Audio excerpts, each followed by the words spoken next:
much earlier in our big conversational quickfire, we are speaking to the rugby team, and today we have the honor of hosting the Lionesses head coach. Will be speaking to us shortly, as well as one of the star players there. That's coming shortly. But before we do that, they've been hard at training this past week as they gear for the Africa Women's Rugby tourney, and this is what they had to say ahead of that assignment. For us, is actually just to give them as much game time as they need, and just to make sure the players gel enough. And because our target, having already qualified for Sevens 2, is to make sure by the time we get to Sevens 2, we have a stable group, core group of players who can always compete at the highest level. We've been second for a while. In 2018, we took the cup in 2018. So the tournament's here at home. So everyone is ready to show our fans that we are able to take it back. Lines it up and then gets it to Orobio. And Zulema Orobio is still on her feet, but I mean centimeters short. Now the pick up and go and the reach. Try awarded. So the Colombians have to stand strong. You can't give them a sniff. Maureen Maritu. And then the offload to Judith Okomu. Now they're going to have to keep her out wide, because if Okomu gets closer to the sticks, they could potentially make it 7. Oh, whoa. Are going to do so comfortably, and then next week they have to, or in April rather, they have to qualify in the top 4. But this woman, Sharon Elma, has got the pace to round almost anybody.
And that's the Lionesses hard at work, as earlier promised. Of course, there's a quickfire segment. If you are just joining us, this is Sporty Monday, Citizen TV. And today, I have the honor of hosting Lionesses head coach, Simon Odongo. Welcome to the program. Thank you, sir.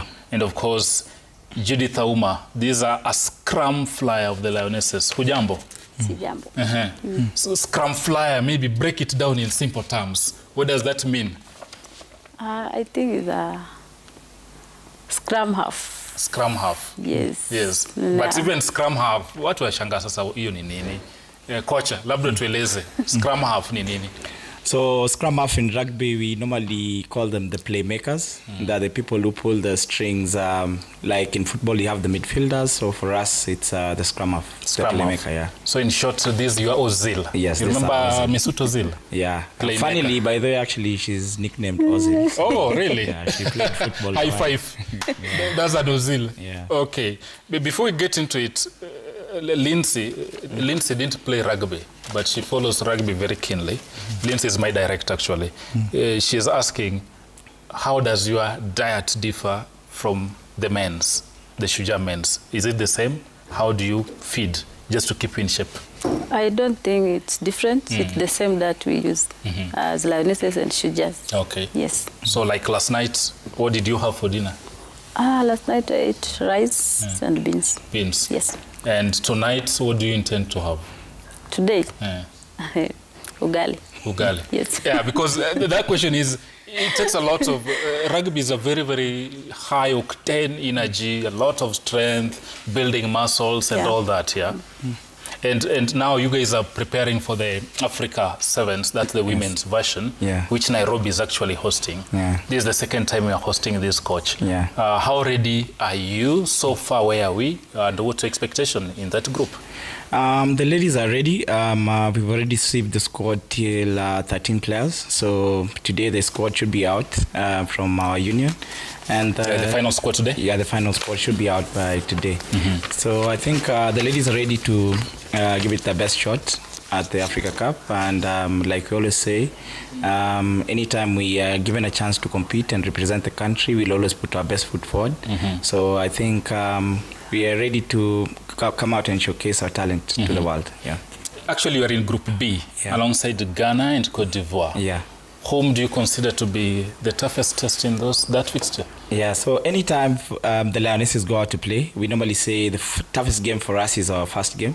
So because that determines whether you swing in and to the quarterfinals and who you meet. So for us, our toughest opponent there is going to be Cote d'Ivoire. That's the first game we're playing. So just articulating how we've not played them before and how unpredictable they are. So for us, that's our biggest test for us. And I think we are preparing all the preps right now just towards Cote d'Ivoire. A game at a time. Most coaches would say that. I don't know where you guys came up with that. You listen to Mikel Arteta, to Coach Zico here. You will say a game at a time. Is that also what your approach is here? And probably what's the ultimate goal?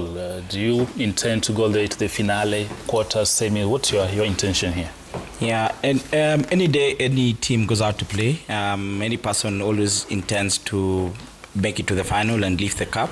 So for us at the Lionesses, we embodied the spirit of always just taking care of the game, the task that's at hand. So for us, we normally say we'll prepare for the game and let God guide us through all those obstacles that come up after the first game. So for us, Cote d'Ivoire is the final, so we have to prepare for Cote d'Ivoire. That's the final.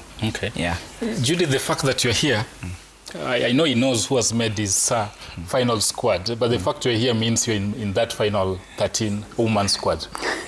No. You're not so sure? I'm not in the squad because of injury.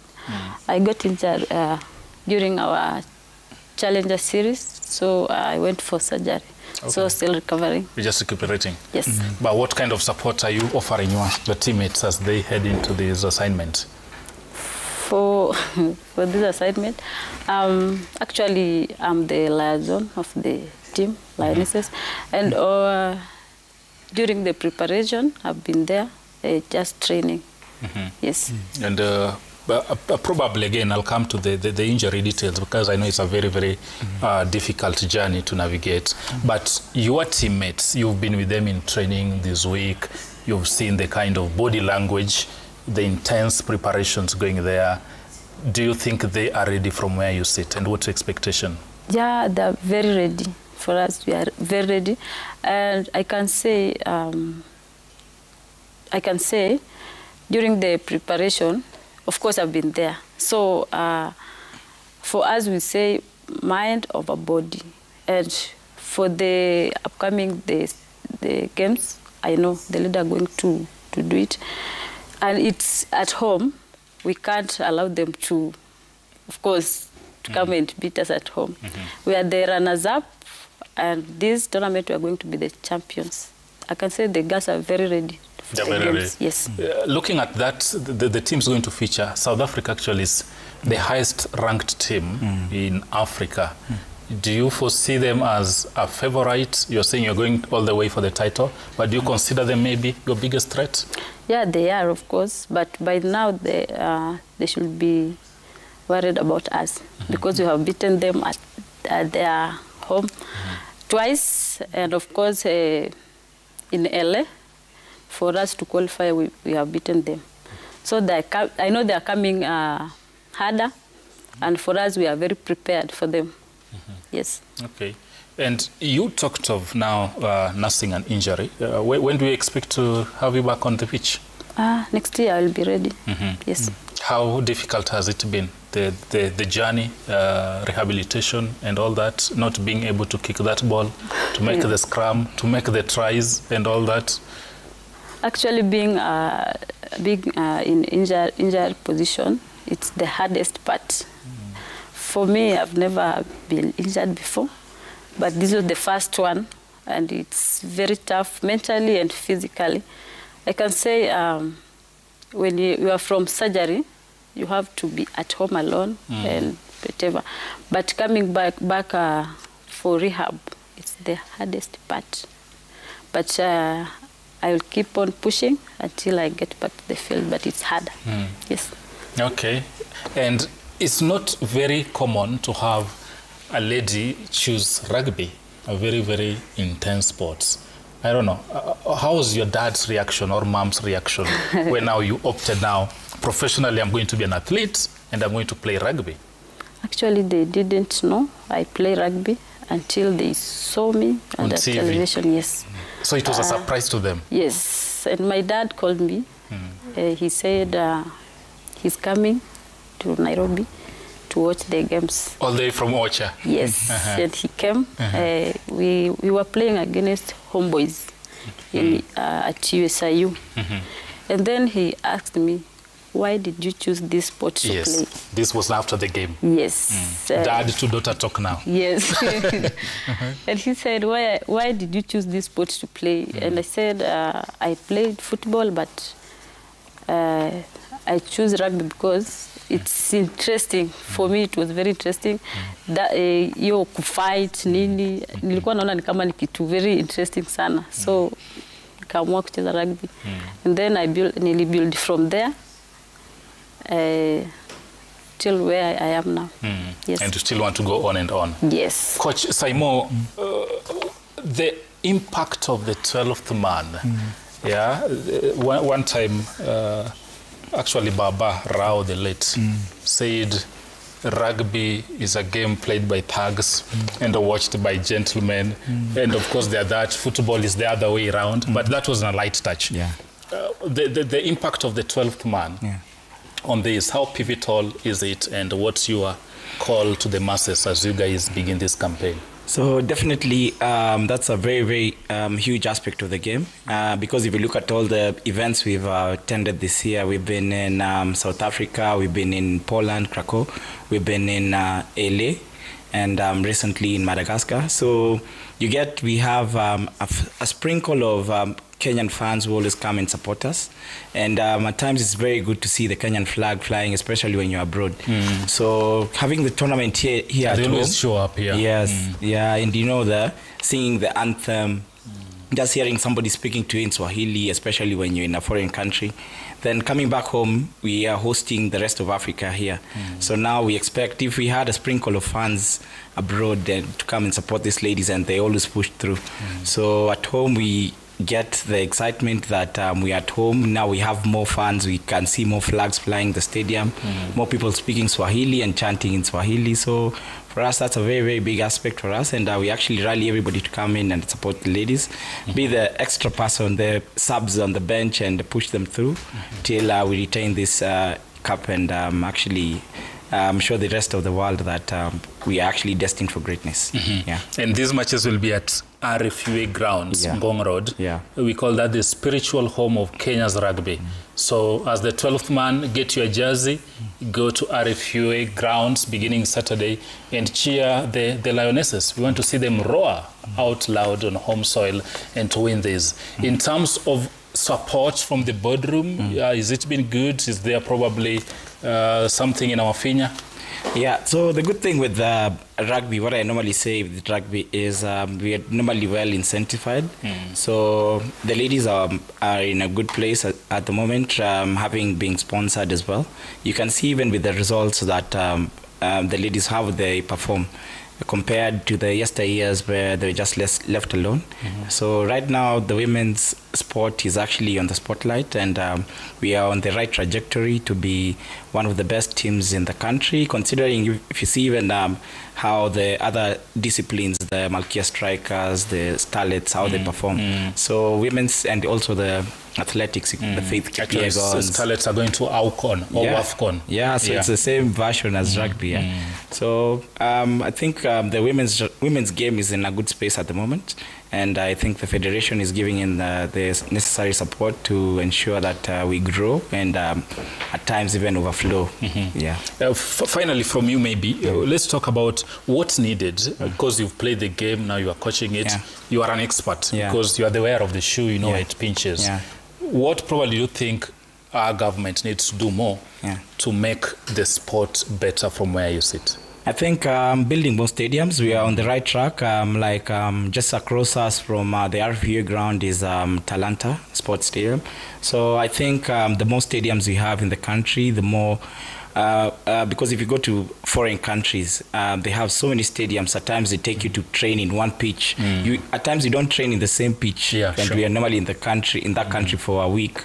And you train 4 times and you train in 4 different venues. And you look at the playing surface there, you get to see the kind of quality that of the grass that's there, the sitting capacity.